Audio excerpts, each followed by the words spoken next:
Now company is presently working illustration 14 के under कि earning EBIT उनको दिया हुआ है 15 लाख का।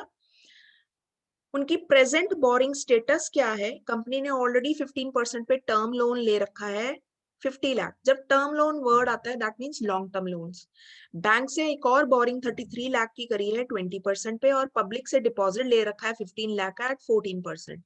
Sale of the company is growing and to support this company proposes to obtain additional borrowing। ये company अब सोच रही है कि हम और बोरिंग करें 25 लाख की, क्योंकि वो एक्सपेक्ट कर रहे हैं कि हमारी अर्निंग्स बढ़ रही हैं, तो हम अपने बिजनेस को, अपनी कंपनी को एक्सपैंड करना चाहते हैं, और एक्सपेंशन के लिए हमें 25 लाख रुपीस और चाहिए, और अर्निंग्स एक्सपेक्ट कर रहे हैं कि 20% से बढ़ जाएगी। Calculate the change in the interest coverage ratio after the additional borings. तो हमने एक्चुअल में कैलकुलेट करनी है ये रेशियो। क्या कंपनी ये जानना चाहती है अगर हमने एडिशनल फंड्स ले लिए तो क्या हम अपने इंटरेस्ट को कवर कर पाएंगे? तो हमारे पास दोनों डाटा अवेलेबल होना चाहिए, प्रेजेंट इंटरेस्ट कवरेज रेशियो क्या है और एडिशनल फंड्स लेने के बाद after additional borings interest coverage ratio क्या स्टेटस क्या है। इसको कंपेयर करेगी कंपनी, तभी वो डिसीजन लेगी। तो सबसे पहले हम निकालेंगे present interest coverage ratio. Present में ईबीआईटी इज 15 लाख, ये हमें गिवन है। जितना इंटरेस्ट वो पे कर रहे हैं, टर्म लोन पे 15% पे कर रहे हैं 50 लाख पे, तो कंपनी ने पे करना है 7.5 लाख। बैंक बोरिंग पे 20% ऑन 33 लाख पे उन्होंने इंटरेस्ट पे करना है 6,60,000 का। पब्लिक डिपॉजिट को उन्होंने 14% इंटरेस्ट देना है ऑन दिस 15 लाख, तो वो बनता है 2,10,000।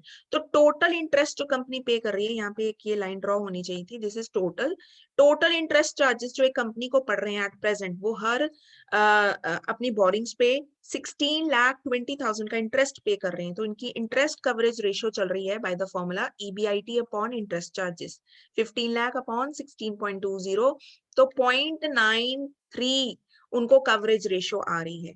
नाउ अब हमें सेकंड पार्ट में revise interest coverage ratio calculate करनी पड़ेगी। रिवाइज का मतलब आफ्टर एडिशनल बोरिंग्स। तो ईबीआईटी वो एक्सपेक्ट कर रहे हैं बढ़ जाएगा, पहले था 15 लाख प्लस 20% ऑफ 15 लाख।